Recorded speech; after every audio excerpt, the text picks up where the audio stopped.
Okay, so this just happened.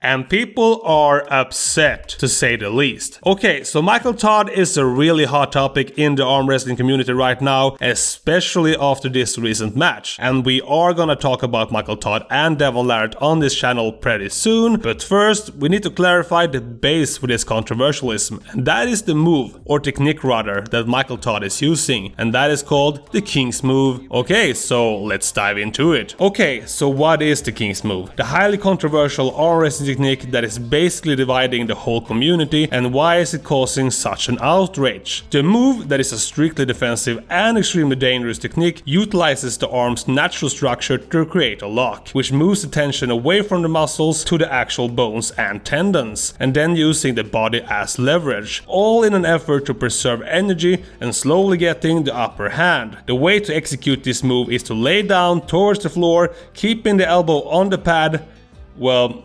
kinda anyway, and then fully extend your arm. Well, kinda anyway again. What happens then is that the arm has reached its maximal extension, all tension is now on the bones and tendons, and the athlete stops the arm from touching the pad by keeping a low position. Almost and sometimes even completely under the table. The key to victory here is to basically tire out the opponent and slowly getting the upper hand, while the opponent uses all his or her power to push or pull the arm towards the pad. Energy quickly runs out, and as long as the King's Move user isn't totally overpowered or outmaneuvered, the loss is basically inevitable. A common misconception is that this way of arm wrestling requires enormous amounts of endurance to pull off. Michael Todd, endurance freak. He's got one of the best endurance in the world. Oh yeah. That is only half true. Sure, the muscles and endurance are still there to some extent, as the bone lock needs muscle support to not simply break, and the strength and endurance in the arms are still crucial to actually ending the match. But the whole point in moving the tension away from the muscles is to bypass the endurance. Imagine if people with this amount of muscle mass actually had to hold this position by only using muscle power, energy would run out extremely fast. Okay, so what is required to be able to pull this move off in the first place, and why isn't everybody using it if it is so effective? Well, first of all, a key element is to have a non-flexible arm. Having an arm that is 100% straight when fully extended actually makes it very hard to pull this move off. If instead the arm is not flexible by its own nature, but rather far from straight when fully extended, it's much easier to avoid getting pinned. Actually, having a previous injury somewhat helps in this manner. No, I'm gonna wear this thing for a couple of weeks. Did you tell the doctor you did it jumping up and down on your bed? Second of all, it requires your limbs to be extremely hardened and precisely trained to withstand this type of pressure to not break completely. This in turn requires a high pain threshold. Third, you have to put everything on the line. The King's Move is extremely dangerous and serious injury is not rare.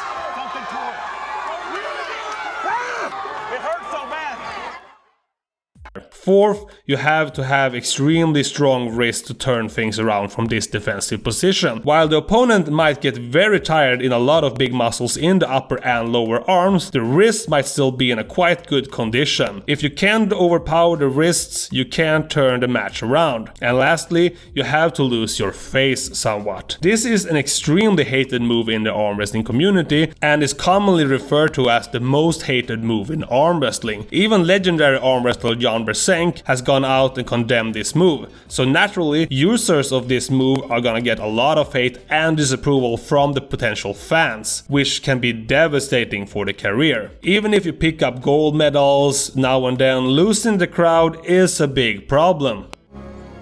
Win the crowd, and you'll win your freedom.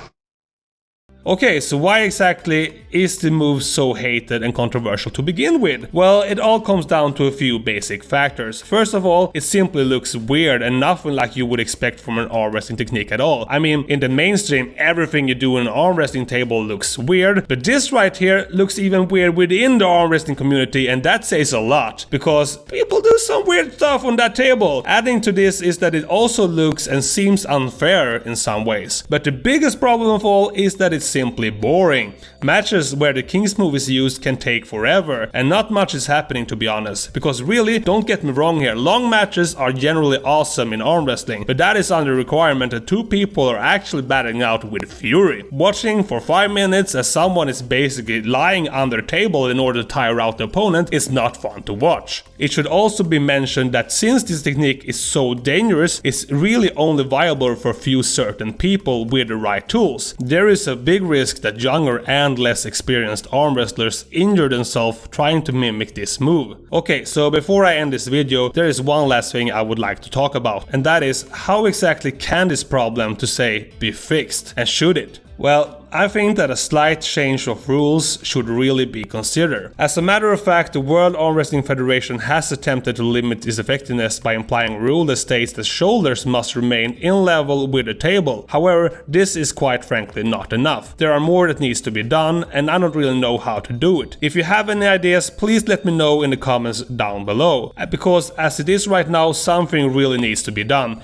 People are angry, upset, and bored. There is a big crack in the community right now regarding this, and it's really hurting the sport as a whole. Anyway, that is all I have for now. If you like this video, please hit the like button and subscribe for future content. If you like this concept of doing some arm wrestling trivia, let me know in the comments down below. Also, let me know if there are other arm wrestling related topics that you want to see me talk about.